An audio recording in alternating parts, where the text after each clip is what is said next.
Okay, so I'm gonna try and demonstrate this with my hands, the airbag phenomenon. So imagine my left hand here is a person traveling, and my right hand here is the airbag. And so you're traveling along with some momentum, you have mass, and you have a velocity, and you're moving and driving along, and then all of a sudden you hit something, and the airbag deploys. The airbag is an external force acting on you, deaccelerating you with 60 Gs. And so, boom, and then you travel an additional 0.38 meters. Now, this is far less lethal and far less damaging to your skeletal system, your nervous system, the tissues, your brain, uh, potential fractures to your skeleton. So, you being able to travel, hitting an airbag, and then traveling an additional 0.38 meters allows you to transfer some of the momentum that you were carrying to the airbag rather than if you hit like the steering wheel or just the front of the car and you deaccelerated immediately.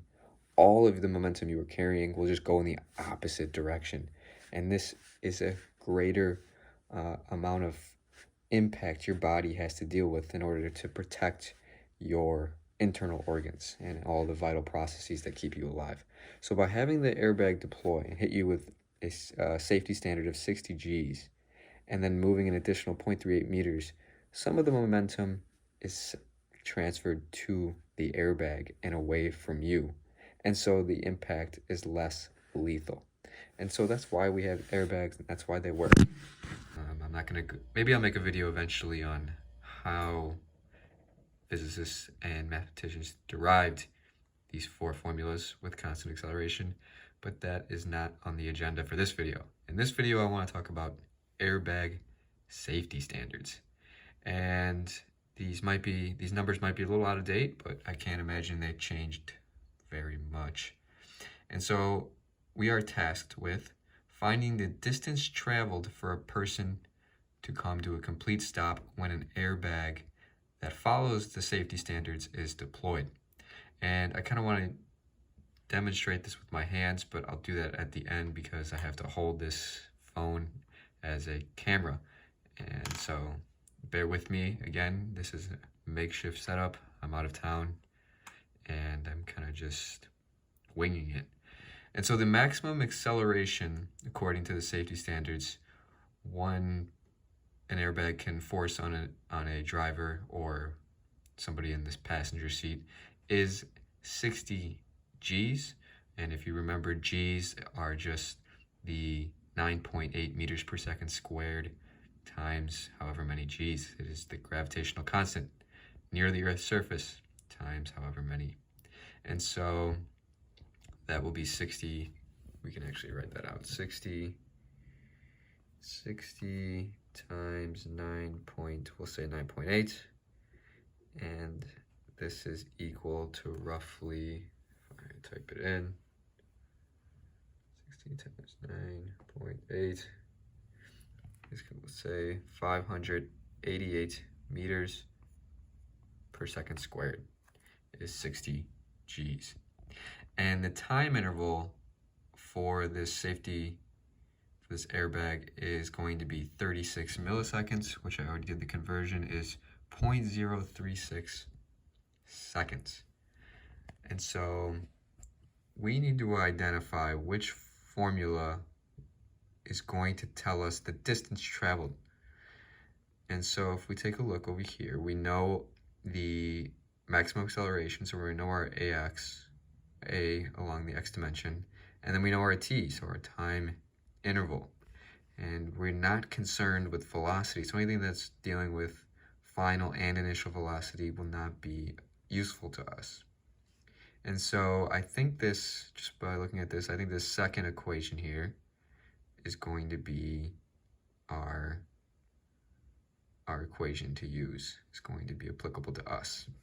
And so I'm going to rewrite it because I think we'll have to rearrange it because we want to get the displacement, the change in distance from when the airbag is deployed. So Vx times t plus half A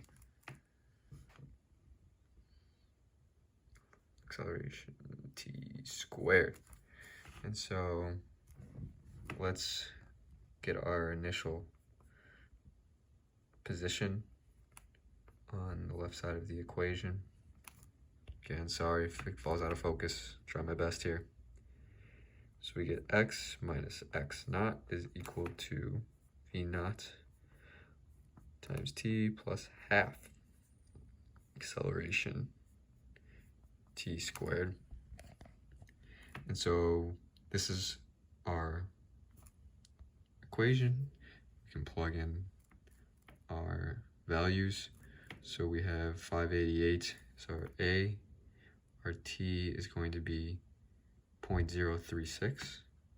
So our x minus x naught is going to equal, we don't know the initial velocity, we'll say it's 0. So 0 times 0.036 seconds plus 1/2 times 588 meters per second squared times 0.036 seconds squared. And so we get x minus x naught is equal to 0 plus half times this times that. And if I throw this in my calculator, I guess I can show you the calculator. Okay. 0.5 times 588 times 0.036 squared equals 0.38. So this is going to be 0.38, and if we do meters, these second squareds cancel out. We just get 0.38 meters. So the displacement, the change in distance, x minus x naught, is equal to 0.38 meters. So we traveled 0.38 meters. As soon as we hit the airbag, not we, like who's ever driving or who's in the passenger seat, that airbag deploys, it hits the person, and then they travel for 0.38 meters before they come to a complete stop. And this is less lethal than if they were just to hit the steering wheel after making impact, because there's no give there. They travel 0 distance, but they are hitting with the same amount of acceleration, which is far more harmful to your body. Or if they hit the windshield and go through the windshield, you know, stuff like that. So I really wanted to give a demonstration here. Let me see if I can set this up. So I want to do a demonstration real quick on how all this airbag stuff plays out. So imagine my hand is the person driving, and the fist is going to be the airbag. So they're driving along, and they hit something, and the airbag is deployed, hits the person with 60 Gs, and then they travel another distance of about 0.38 meters. This is far less lethal than if, let's say, the airbag didn't deploy, so my hand is now the steering wheel or some stationary object that doesn't move, and they come along and then they hit it. They're either going to go, their deceleration, they come to a complete stop right away without traveling any distance, or they might even bounce back a little bit. And so the momentum is always conserved in the system unless there's an external force. In this case, there's not. So the momentum with the airbag, some of the force would go with the airbag and wouldn't hit your skeleton or your nervous system or the tissues in your body.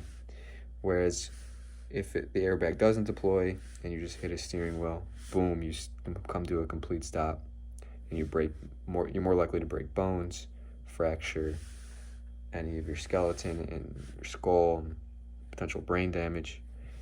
And so that is why we have airbags, and that's why they work, because they take some of the force away from you, and they absorb some of that momentum, because momentum is always conserved in the system, but it can be transferred between the two objects.